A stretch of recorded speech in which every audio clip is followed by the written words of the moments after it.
What if I told you that everything you learned about money was wrong? That the key to becoming rich isn't getting a better job, but thinking like the rich? Have we been misguided? Are we on the wrong path? What if I told you that everything you learned about money was wrong? That the key to becoming rich isn't getting a better job, but thinking like the rich? Welcome to our channel, the place where future billionaires come to get inspired.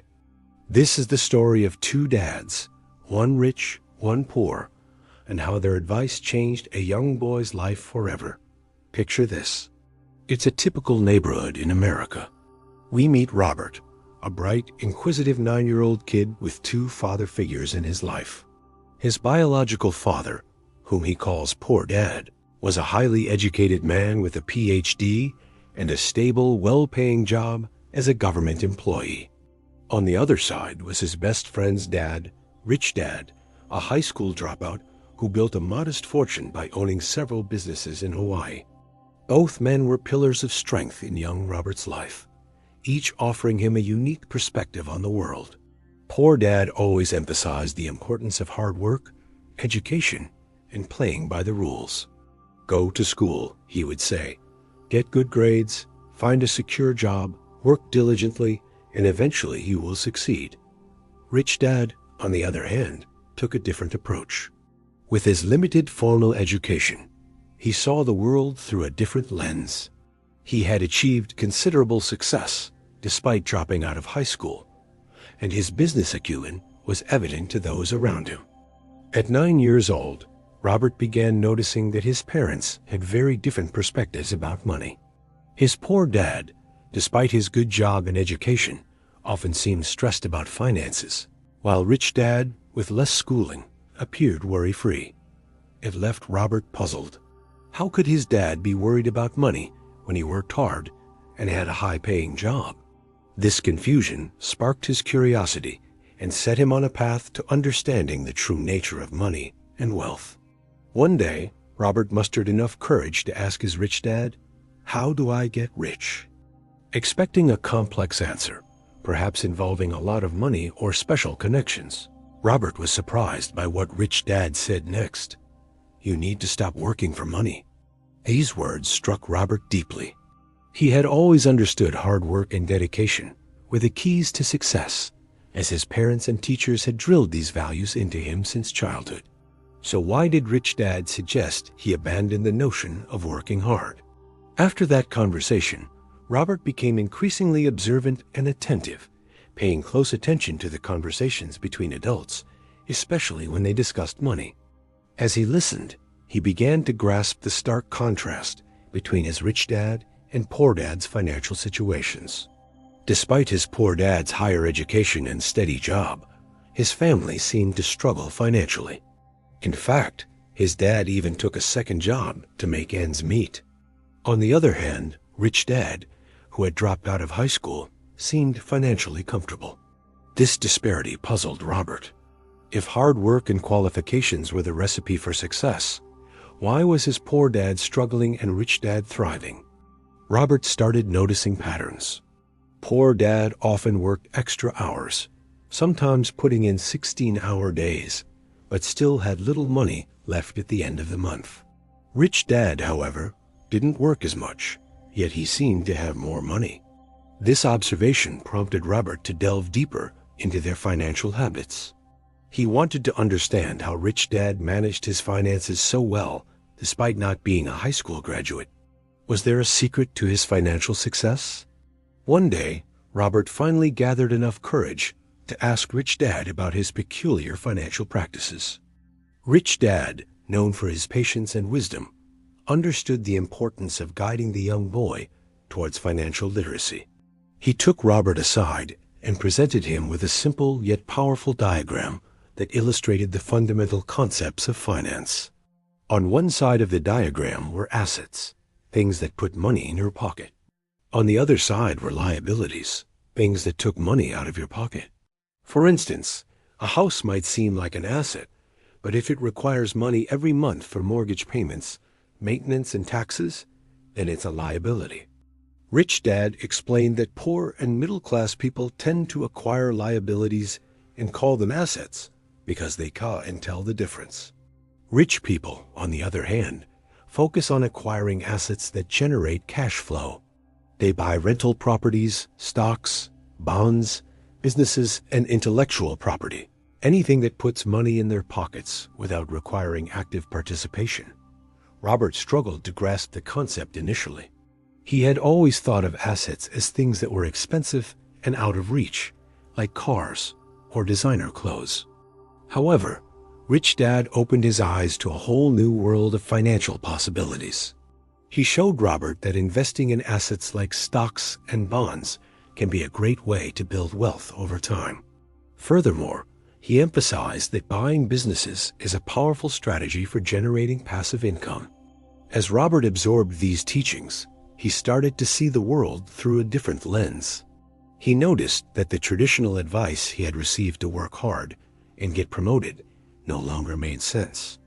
Why work hard for someone else when he could work hard for himself and keep more of the profits? Rich Dad had planted a seed of financial awareness in young Robert's mind. This single conversation proved to be a turning point in Robert's life. He began to question the conventional wisdom that had been drilled into him about the importance of education and job security. He pondered, if everyone is taught to work for money, then who will make the money? Rich Dad's advice to steer clear of this rat race resonated deeply with Robert. From that day on, Robert began to see the limitations of a traditional job-oriented lifestyle. He yearned to understand the mechanics of money and wealth creation. It was around this time that Robert started accompanying Rich Dad on his business trips and errands. He observed firsthand how Rich Dad interacted with people and handled financial matters. He saw how Rich Dad read financial statements, negotiated deals, and made investment decisions. All of these experiences were like pieces of a puzzle, slowly coming together to form a bigger picture of financial literacy. With his characteristic curiosity and eagerness to learn, Robert started asking questions. He wanted to understand the reasoning behind Rich Dad's actions and the logic of his business strategies. Rich Dad, recognizing Robert's thirst for knowledge, took it upon himself to become Robert's mentor. He patiently explained the complexities of business and finance, sharing his experiences and insights along the way. In one particular instance, Robert couldn't comprehend why Rich Dad would make certain business decisions that seemed risky to his young, inexperienced mind. Rich Dad, in response, shared with him a valuable principle he lived by. "If you aren't taking an educated risk, you aren't really living," he said. This profound statement challenged Robert's perception of safety and encouraged him to consider the potential rewards of calculated risks. These moments of mentorship were crucial in shaping Robert's understanding of financial literacy. Rich Dad didn't just teach him about numbers and transactions. He was instilling in him a new way of thinking, a mindset shift that would prove invaluable as Robert grew older. Robert's journey towards financial education wasn't confined to books or classrooms. It was a hands-on, real-world experience guided by the wisdom of Rich Dad. The lessons he learned during this period were not just about making money. They were about understanding its intricacies, embracing calculated risks, and adopting a financial mindset. This phase of Robert's life became a foundation upon which he built his future. The seeds of financial literacy sown by Rich Dad sprouted into a deep understanding of the world of money and investing. Robert's perspective on wealth had shifted dramatically. He realized that accumulating wealth was not about luck, but about making smart choices, managing finances effectively, and embracing calculated risks. He remembered Rich Dad's words, "If you aren't taking an educated risk, you aren't really living." This philosophy motivated Robert to step out of his comfort zone and explore new opportunities that others might deem too risky. As time passed, Robert continued to learn from Rich Dad, applying the lessons to his own life. He started small, investing small amounts of money and taking calculated risks. Over time, these investments grew, and so did his financial literacy. Robert began to understand the value of financial education and the importance of seeking out mentors like Rich Dad. He realized that the traditional education system, while valuable in many ways, often fell short when it came to teaching practical financial skills. With this realization, Robert embarked on a mission to share the lessons he had learned from Rich Dad with as many people as possible. He wanted to empower others with the same financial knowledge that had transformed his life. In the process, he became a teacher himself, guiding others toward financial freedom and independence. Through his teachings, he helped people recognize the power of financial education and the importance of having a strong support system of friends and mentors. Robert became a living testament to the impact of mentorship and the transformative power of financial literacy. And so the story of Robert serves as a powerful reminder for all of us. Whether you're young or old, it's never too late to seek out mentors, embrace challenges, and take calculated risks.